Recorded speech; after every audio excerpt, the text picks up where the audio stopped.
Sir ఇప్పుడు మనం ఇందాక ఆల్కహాల్ పేషెంట్స్ గురించి మాట్లాడుకున్నాం. ఒకవేళ అలాంటి పేషెంట్ వస్తే ఫస్ట్ ఎవాల్యుయేట్ చేసి తర్వాత అనస్థీషియా ఇవ్వడం డోస్ కానీ అంతా జరుగుద్ది అని చెప్పేసన్నారు. ఇఫ్ ఇన్ కేస్ ఒకవేళ ఒక ఆల్కహాలిక్ పేషెంట్ అనేది యాక్సిడెంట్ అయ్యి వచ్చాడనుకోండి. ఆ ఆల్కహాల్ అని మత్తనేది దిగిన తర్వాత అనస్థీషియా ఇచ్చి ప్రాసెస్ చేస్తారా? లేదా ఇమ్మీడియేట్‌గా చేయడం జరుగుద్దా sir? Again, as I said, whether it is a life threatening emergency scenario హ్మ్. or it can be waited. హ్మ్. Semi emergent can be waited, will wait. హ్మ్. Purely elective will wait. But if హ్మ్. it is a dire emergency ఉంది, ఇప్పుడు హ్మ్. తలకు గాయమైంది, లోపల బిగ్ బ్రెయిన్ క్లాట్ ఉన్నది, ఇమ్మీడియట్లీ అది తీయాలి, hmm. Immediately we take him for surgery. Okay. Whatever possible test అప్పుడు పాసిబుల్ అయితే చేసేసేసి, సో యూజువలీ ఎలా అవుతుంది అంటే ఆల్కహాల్ తీసుకొని బైక్ యాక్సిడెంట్ కానీ, కార్ యాక్సిడెంట్ కానీ, హ్మ్. ఒక బైస్టాండర్ తీసుకొని వస్తారు హాస్పిటల్‌కి. అవును సార్. లేదా లోకల్ పోలీస్ పీపుల్ గానీ, అంబులెన్స్ పీపుల్ గానీ తీసుకొని వస్తారు. హ్మ్. అటెండర్స్ ఎవరు ఉండరు. వాళ్ళ హ్మ్. దగ్గర డీటెయిల్స్ ఏమీ ఉండవు. హ్మ్. సెల్ ఫోన్ అనేది ఈదర్ స్విచ్ ఆఫ్ అయినా అవుతుంది, లేదా డ్యామేజ్ అయినా అవుతుంది. అవును సార్. ఇలాంటి సిట్యుయేషన్స్‌లో ఏంటంటే, అంటే to saving a life is of paramount importance అనమాట. హ్మ్. అలాంటప్పుడు ఇమ్మీడియేట్‌లీ సర్జరీకి తీసుకెళ్తాం. ఒకవేళ టెలిఫోనిక్ ఇంటిమేషన్ పాసిబుల్ అవుతాయి. ఎలాగో అలాగో ఒక కాంటాక్ట్ దొరికితే గాని, అడ్రెస్ డీటెయిల్స్ దొరికితే వాళ్ళకి ఇమ్మీడియేట్‌లీ టెలిఫోనిక్ ఇంటిమేషన్ చేస్తాం ఫ్యామిలీ హ్మ్. మెంబర్స్‌కి. Hmm. That so and so thing has happened and ఇది అని. సపోజ్ వారు వెరీ ఫార్ ఆఫ్ ప్లేస్ ఉన్నారనుకోండి, టెలిఫోనిక్ ఇంటిమేషన్ వాళ్ళు చెప్పేస్తారు that you go ahead will be on the way అని. హ్మ్.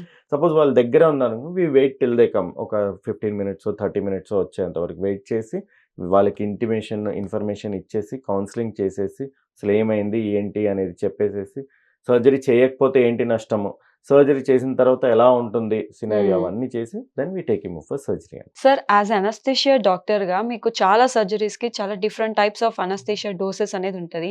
సో, ఏ సర్జరీ మీకు కొంచెం టఫ్ అండ్ టిపికల్‌గా అనిపిస్తది సార్ అనస్థీషియా ఇవ్వడం అనేది? In general most challenging cases for any anaesthesiologist per se hmm. Or transplant cases. Okay. Transplant అంటే మనం organ మార్పిడి అన్నమాట. హ్మ్. ఆర్గన్ డ్యామేజ్ అయితే ఆ ఆర్గన్‌ని బయటికి తీసేసి మనం బయట నుంచి వేరే ఆర్గన్ పెట్టడం హ్మ్. అన్నమాట. అలాంటిది liver transplant, lung transplant, cardiac transplant, kidney transplant, this is the era of thought. Hmm. Very challenging cases, very long cases. Hmm. ఇంకోటి twin separation cases. Okay. Twins అలా అతుక్కొని పుడతారు. హ్మ్. అబ్రాడ్‌లో ఇవి చేస్తూ ఉంటారు. ఇండియాలో కొంచెం తక్కువే.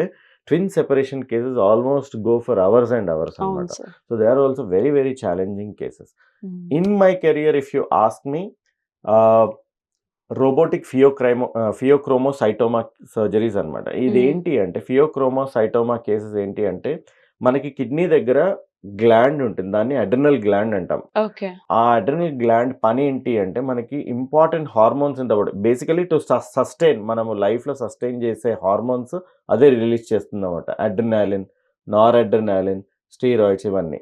సో, దాంట్లో ఏంటంటే ఒకవేళ ఆ గ్లాండ్ ఓవర్ యాక్టివ్ అయిపోయింది, హ్మ్. ఎక్కువగా అవసరమున్న దానికన్నా ఎక్కువగా ఈ హార్మోన్స్ రిలీజ్ చేస్తుంది అంటే సర్క్యులేషన్‌లోకి, దాని డెలిటీరియస్ ఎఫెక్ట్స్ వస్తాయి. హ్మ్. సో, ఇమ్మీడియేట్‌లీ దానికి సర్జరీకి తీసుకోవాలన్నమాట. ఆప్టిమైజేషన్ చేసుకున్న తర్వాత హ్మ్. కంపల్సరీ దానికి ఒక ఆప్షన్ సర్జికల్ రిమూవలే అన్నమాట. హ్మ్. సో, అలాంటి కేసెస్ ఏంటి అంటే ఆపరేషన్ థియేటర్‌లో is a very big challenge అన్నమాట. హ్మ్. అంటే ఆ ట్యూమర్‌ని మనము సర్జన్ దాన్ని మ్యానిప్యులేట్ చేస్తుంటే మనకి బీపీ ఫ్లక్చుయేషన్స్ వస్తూ ఉంటాయి. హ్మ్. సో, అవి ఎంత మినిమల్‌గా అంత మినిమల్ ఉంచడము, స్టేబుల్‌గా పేషెంట్‌ని ఉంచడం, తర్వాత సర్జరీ అయిపోయిన తర్వాత మళ్ళీ రికవరీ చేయడం it's a very big challenge అన్నమాట. ఇలాంటివి మెడికవర్ హాస్పిటల్స్‌లో ఆల్మోస్ట్ దాదాపు 2 ఇయర్స్ నుంచి మనం రోబోటిక్ సర్జరీస్ అవును సార్. 1000 ప్లస్ సర్జరీస్ చేసాం. దాంట్లో ఇలాంటి సర్జరీస్ ఒక 10 ప్లస్ చేసామన్నమాట. ఓకే. సో, దీని ఇన్సిడెన్స్ కూడా 1 ఇన్ 10 లాక్ అంటామన్నమాట. అంటే ఒక హ్మ్. 10 లక్షల మందిలో ఒక్కరిలో వచ్చేది హ్మ్. హ్మ్. ఫియోక్రోమోసైటోమా. అలాంటి సర్జికల్లీ ఎక్సర్సైజ్ చేసాం and all 10 patients have successfully been recovered and successfully discharge అన్నమాట. అనస్థీషియా ఇచ్చినప్పుడు ఒక పేషెంట్‌కి ఎటువంటి జాగ్రత్తలు తీసుకోవాలి? లేదా ఏమైనా సైడ్ ఎఫెక్ట్స్ ఏమైనా వస్తుంటాయి? లైక్ నార్మల్‌గా సమ్ సర్జరీస్‌లో ఫీవర్ రావడం కానీ, హెడేక్స్ రావడం కానీ అలా జరుగుతూ ఉంటది. సో, అలా ఏమన్నా వచ్చినప్పుడు ఎలాంటి కేర్ తీసుకోవాల్సొస్తది సార్? యాహ్! సైడ్ ఎఫెక్ట్స్ అంటే ప్రతి డ్రగ్, హ్మ్. ప్రతి టాబ్లెట్ గాని, ఇంజెక్షన్ గాని బాడీలోకి ఎంటర్ అయినప్పుడు ఒకవేళ బాడీ యాక్సెప్ట్ చేయట్లేదు అది అనంటే you will get an allergic reaction అన్నమాట. హ్మ్. అది మనకు ముందు తెలిస్తే వాటికి సంబంధించిన టెస్టులు చేస్తాం. కొన్ని ఓకే. సార్లు మనకు తెలీదు. మనము హ్మ్. టాబ్లెట్ బయట నుంచి కన్జ్యూమ్ చేస్తాము అండ్ మనకి ర్యాష్ వస్తుంది. And then we go to a doctor that so and so thing has happened అంటే ఇంకా దానికి నెసెసరీ ఏవైతే ఇన్స్ట్రక్షన్స్ కానీ మందులు కానీ ఇవ్వాల్సి రావడం అలా చేస్తారు. అలాగే అనస్థీషియాలో కూడా అనస్థీషియా డ్రగ్స్కి అనేవి వీ డూ సర్టన్ టెస్ట్ అన్నమాట. సో వాటిని ఏమంటాము అంటే స్కిన్ ప్రిక్ టెస్ట్లు చేస్తాము, టెస్ట్ డోస్ ఇస్తాము. So different anaesthesia drugs test dose ఇచ్చిన తర్వాత మాత్రమే డ్రగ్స్ మనం బాడీలోకి ఎంటర్ చేస్తాం.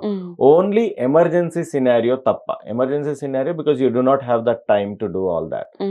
సో ఎలెక్టివ్ కేసెస్లో మాత్రం definitely apart from pre anaesthesia checkup something what you do is test dosing అన్నమాట. సో అలర్జీ టెండెన్సీస్ ఏమైనా ఉన్నాయా బిఫోర్ సర్జరీ చేసేసుకొని, సపోజ్ పేషెంట్ డెవలప్స్ ఏదైనా ఎలర్జీ ఉంటే from plan A we go to plan B. So ఆ drug బదులు ఇంకో drug వాడతాం అన్నమాట. అలా ఆల్టర్నేటివ్ అరేంజ్మెంట్స్ చేస్తూ ఉంటాం. సార్ ఇప్పుడు మనకి మన యొక్క హ్యూమన్ బీయింగ్స్ ని డివైడ్ చేస్తే kids, mid age and old age అని చెప్పేసి 3 ఏజెస్ ఉంటాయి సార్. సో వీళ్ళకి కూడా అనస్థీషియా డోసేజ్ అనేది ఎలా క్యాలిక్యులేట్ చేస్తారు? అంటే కిడ్స్ కి ఒకలాగా, ఓల్డ్ ఏజ్ వాళ్ళకి ఒకలాగా క్యాలిక్యులేట్ చేస్తారు, లేదా అందరికీ సేమే ఉంటుందా? Definitely very good question actually. Yeah.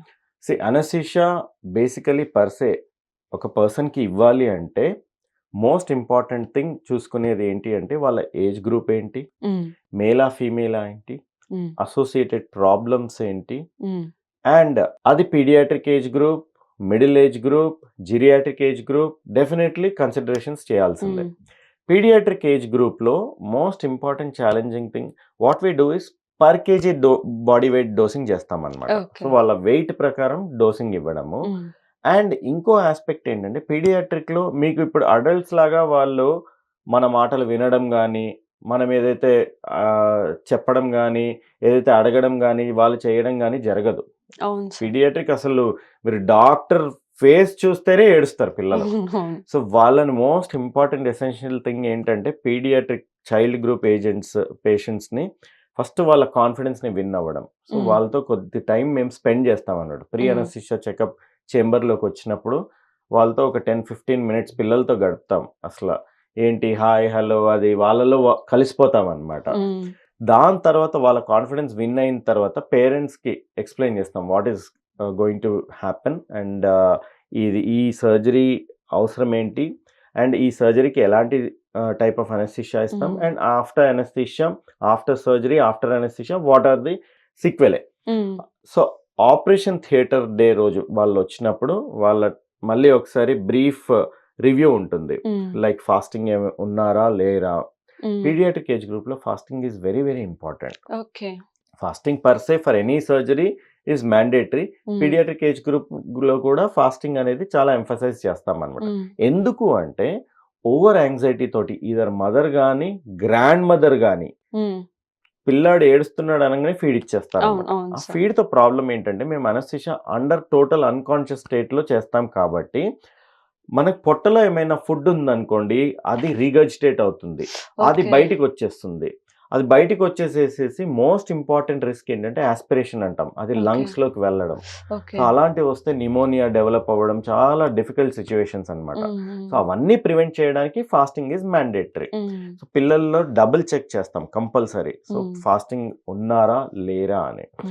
And పిల్లలు అయితే ఐవి క్యాన్లో పెట్టుకోరు, వాళ్ళు అసలు ఒప్పుకోరు. So what we do is inside the operation theatre we wheel in చైల్డ్ని, అవసరమైతే పేరెంట్స్ని కూడా. మరీ క్రాంకీ చిల్డ్రన్ ఉన్నారు అసలు అన్కోఆపరేటివ్ ఉంటే పేరెంట్స్కి డ్రెస్ ఇచ్చేసి ఆపరేషన్ థియేటర్ డ్రెస్ ఇచ్చేసేసి వాళ్ళని కూడా లోపల తీసుకెళ్తాం చైల్డ్తో పాటు. So that child at least safe హ్యాండ్స్లో ఉన్నారు అన్న ఫీలింగ్ ఉండాలని. దెన్ ఇమీడియట్లీ చైల్డ్ని ఆపరేషన్ థియేటర్ టేబుల్ మీదకి తీసుకొని మాస్క్ పెడతాం అన్నమాట. వాళ్ళతో కాస్త ఫ్రెండ్లీగా మాట్లాడి అది చేసి మాస్క్ పెడతాం. పెట్టిన తర్వాత ఒక 1 minute they'll go into unconscious state. ఆ అన్కాన్షియస్ స్టేట్లో we put an IV line and then అక్కడ నుంచి మనం కావాల్సిన డ్రగ్స్ అవన్నీ కంటిన్యూగా ఇస్తూ ఉంటాం అన్నమాట. That is about paediatric age group. Next most important thing geriatric అంటే ఓల్డ్ ఏజ్. వీళ్ళది కూడా ఒక ఛాలెంజే. వీళ్ళది పర్ కేజీ బాడీ వెయిట్ డోసింగ్లో ఛాలెంజెస్ ఏంటంటే వీళ్ళ ఆర్గన్ మెటబాలిజం అనేది almost every decade of life after 40 years మన ఆర్గన్ ఫంక్షన్స్ అనేవి 10% తగ్గుకుంటూ వెళ్తాయి అన్నమాట. సో అలాంటిది మనం వీళ్ళకి ప్రీ ఎగ్జిస్టింగ్ ప్రాబ్లమ్స్ కూడా చాలా ఉంటాయి ఓల్డ్ ఏజ్లో. సో అవన్నీ దృష్టిలో పెట్టుకొని పర్ కేజీ బాడీ వెయిట్ డోసింగ్‌లో కూడా మోడిఫికేషన్స్ చేసుకొని హ్మ్. అకార్డింగ్‌లీ అనస్థెటైజ్ చేస్తామనమాట. అండ్ దెన్ అయిపోయిన తర్వాత రికవరీ చేస్తాం. Okay. So, thank you so much sir. అంటే అనస్థీషియా గురించి ఎవరికీ తెలియని విషయాలను గూడా ఈరోజు మాతో షేర్ చేసుకున్నారు. Thank you so much sir. Thank you.